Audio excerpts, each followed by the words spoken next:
At pangatlo, let love become your witness. Hayaan mo ang pagmamahal ang magiging patotoo mo sa iba. Sabi sa John 13:35, kung kayo'y may pagmamahal sa isa't isa, makikilala ng lahat na kayo'y mga alagad ko. Paano daw mapapatunayan na tayo ay mga alagad o disciples ng Panginoong Hesus? Ang sabi ay, kung kayo'y may pagmamahal sa isa't isa.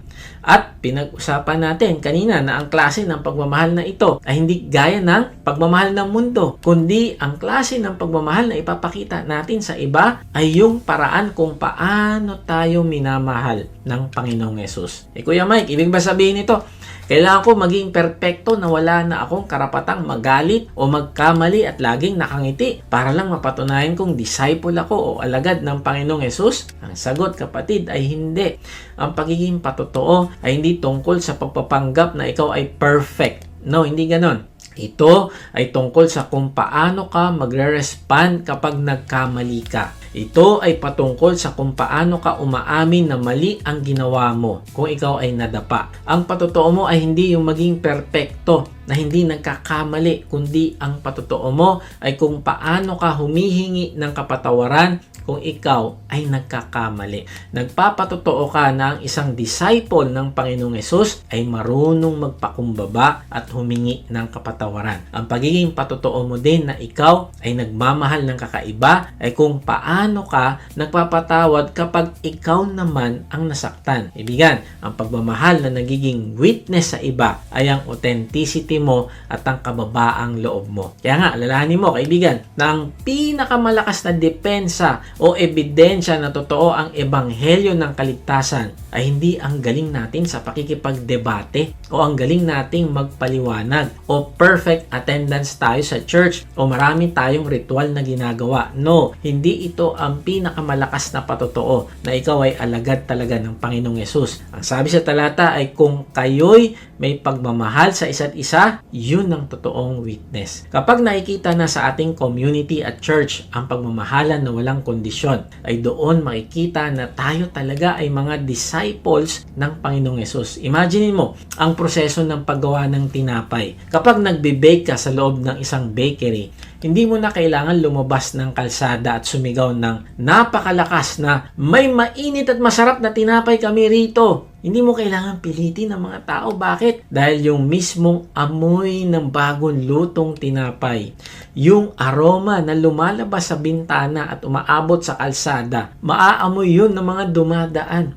At yun ang tatawag sa mga taong nagugutom. Ganyan na ganyan ang pagmamahal ng Panginoong Hesus sa loob ng ating buhay at iglesia. Kapag tunay ang pag-ibig natin sa isa't isa, naaamoy ng isang mundong gutom sa pagmamahal na totoo. Naaamoy ng mga taong gutom sa pag-asa at presensya ng Diyos ang bango nung tinapay na yon o yung pagmamahal na yon natin sa isa't isa. Kaya ang gagawin nila, alam mo, kusa silang lalapit. Tingnan mo, anong nangyari sa mga early church sa books of Acts, chapter 2 at chapter 4. Matapos bumaba ang banal na spirito, hindi lang sila nagkulong sa kwarto para mag-pray at mag-aral ng salita ng Diyos. Hindi sila namundok at naging mga monk sa bundok. Alam mo, napakaganda na manalangin at mag-aral ng salita ng Diyos, pero hindi doon natatapos ang pagiging alagad ng Panginoon. Kasi hindi mo maipapakita ang pagmamahal mo sa iba kung nakakulong ka lang sa iyong bahay. Kundi, kailangan mo lumabas at magpakita ng pagmamahal sa iba. Gaya ng mga nauna nating kapatiran. Ipinamuhay nila ang pagmamahal na kakaiba. Sabi sa Acts 2:45, ipinagbili nila ang kanilang mga ari-arian at ang napagbilhan ay ipinamahagi sa bawat isa ayon sa kanyang pangailangan. Grabe, ibinenta nila ang kanilang mga ari-arian at ipinamahagi ang napagbentahan sa sino mang nangangailangan sa kanilang mga kapatiran.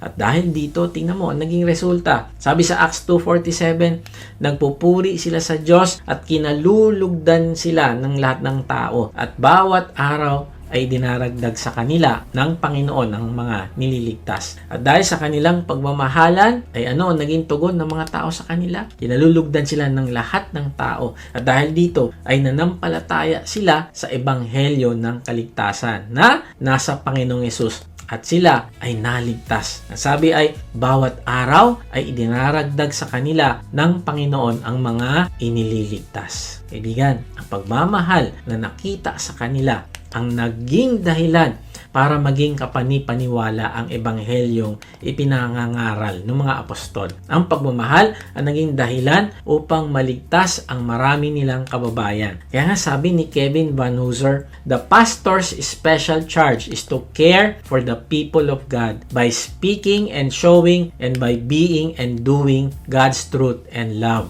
Success in ministry is determined not by numbers, but by the increase of people's knowledge and love of God. Ang tunay na tagumpay daw sa ministry o church ay hindi nasusukat sa dami ng members, kundi sa lalim ng paglago ng kaalaman at pagmamahal ng mga tao sa Diyos. Bakit? Kasi kapag mahal na mahal ng isang tao ang Diyos, ay kusang susunod siyang umabot ng ibang tao, pakitaan ng pagmamahal at turuan din siyang lumago sa pagmamahal sa Diyos. At balang araw siya naman ang mangunguna sa iba upang sila naman din ay ilapit niya sa Diyos. Noong taong 2015 ay may mga Kristiyano sa Egypt ang dinukot at walang awang pinugutan ng ulo ng grupong ISIS sa isang dalampasigan sa Libya. Inirecord nila ito at ipinakalat sa buong mundo para takutin ang mga Kristiyano. Ngunit ano ang naging reaksyon ng mga pamilya ng mga pinatay?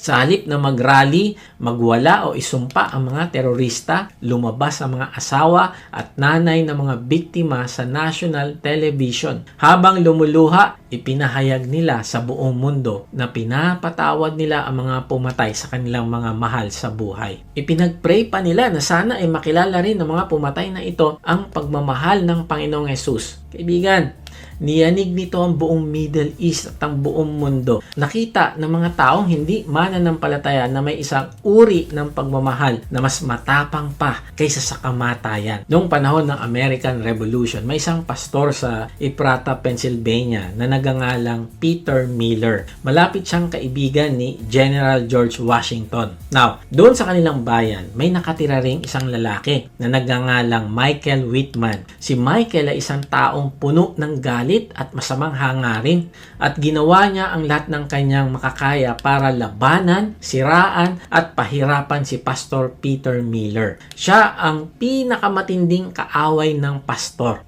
Isang araw nasangkot si Michael Whitman sa kasong treason o pagtataksil sa bayan. Siya ay inaresto at hinatulan ng kamatayan.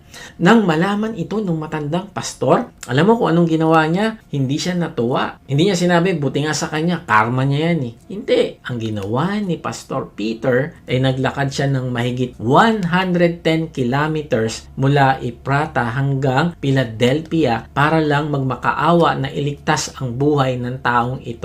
Nang makaharap na niya si General George Washington, agad siya nagmakaawa para sa buhay na nagtaksil na ito sa bayan. Alam mo, tinignan siya ni Washington at sinabi, hindi ko maibibigay sa iyo ang buhay ng iyong kaibigan. Nabigla ang pastor at sumagot, kaibigan? Hindi ko siya kaibigan. Siya ang pinakamatindi kong kaaway. Grabe. Alam mo, nung narinig ito ni Washington, ay natigilan siya. Sabi niya, ano? Naglakad ka ng mahigit 110 kilometers para lang iligtas ang buhay ng pinakamatindi mong kaaway? Grabe, ibang usapan niyan. Sige, bibigyan ko siya ng pardon. Ibibigay ko ang kapatawaran. Alam mo, at tapos nun, inuwi ni Pastor Miller si Michael Whitman mula sana sa napipintong pagbitay sa kanya.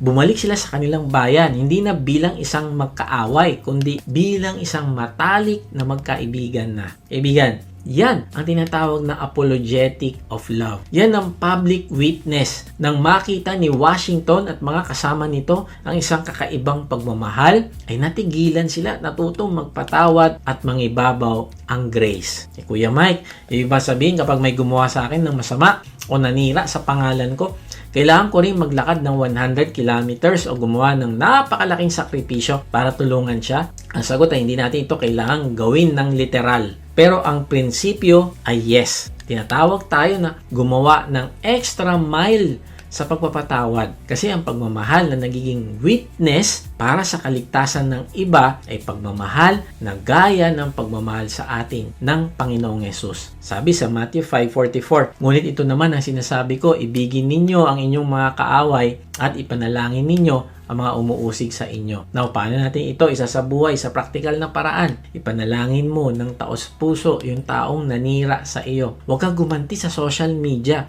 Kapag may pagkakataon na tulungan yung taong hindi sinuklian ng kabutihan mo sa kanya, tulungan mo pa rin. Hayaan mo ang makita nila sa iyo ay ang Panginoong Hesus at hindi ang galit mo. Alam mo kaibigan, sa totoo lang, para tayong si Michael Whitman, tayo ay nagtaksil din sa Diyos. Tayo ang mga kaaway ng Diyos dahil sa ating mga kasalanan at nahatulan na tayo ng kamatayan. Pero hindi lang 100 kilometers ang nilakad ng Panginoong Hesus. Mula sa kaluwalhatian ng langit, bumaba siya sa lupa. Naglakad patungo sa krus ng Kalbaryo at inako ang parusa natin.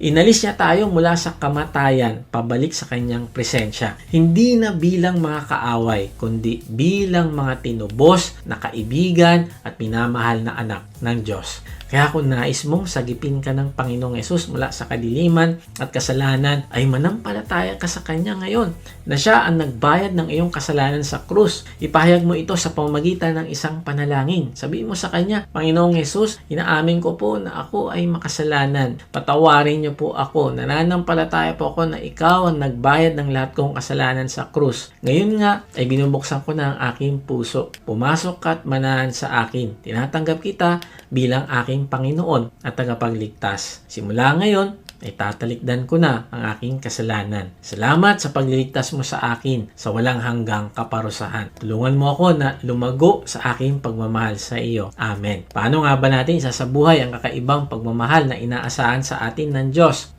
Una, abide in the love of Christ. Hindi tayo pwedeng magbigay ng lakas at pagmamahal sa iba kung tayo mismo ay spiritually dry at hiwalay sa puno. Pangalawa, love others sacrificially. Nahanda kang magsuko ng iyong sariling ginhawa, sariling pride at karapatan para sa ikabubuti ng ating kapwa. At pangatlo, let love become your witness. Hayaan mo na makita ang kaibahan ng pagmamahal mo sa iba upang ito ay maging patotoo at mailapit mo sa Panginoon ang iyong mga mahal sa buhay, pati na ang iyong mga kaaway. Kapag isinasabuhay natin ang tatlong ito, hindi lang tayo nagiging mga ordinaryong tagapakinig, kundi nagiging buhay na ebidensya tayo ng kapangyarihan at biyaya ng Panginoong Hesus na kayang magbago kahit pa yung pinakamatigas na puso. At dito mapapatunayan na ikaw at ako ay totoong Christian. Yun ba? No. Kapag natuto kang magmahal ng walang kondisyon, ay mapapatunayan na ikaw ay totoong alagad o disciple ng Panginoong Hesus. God bless!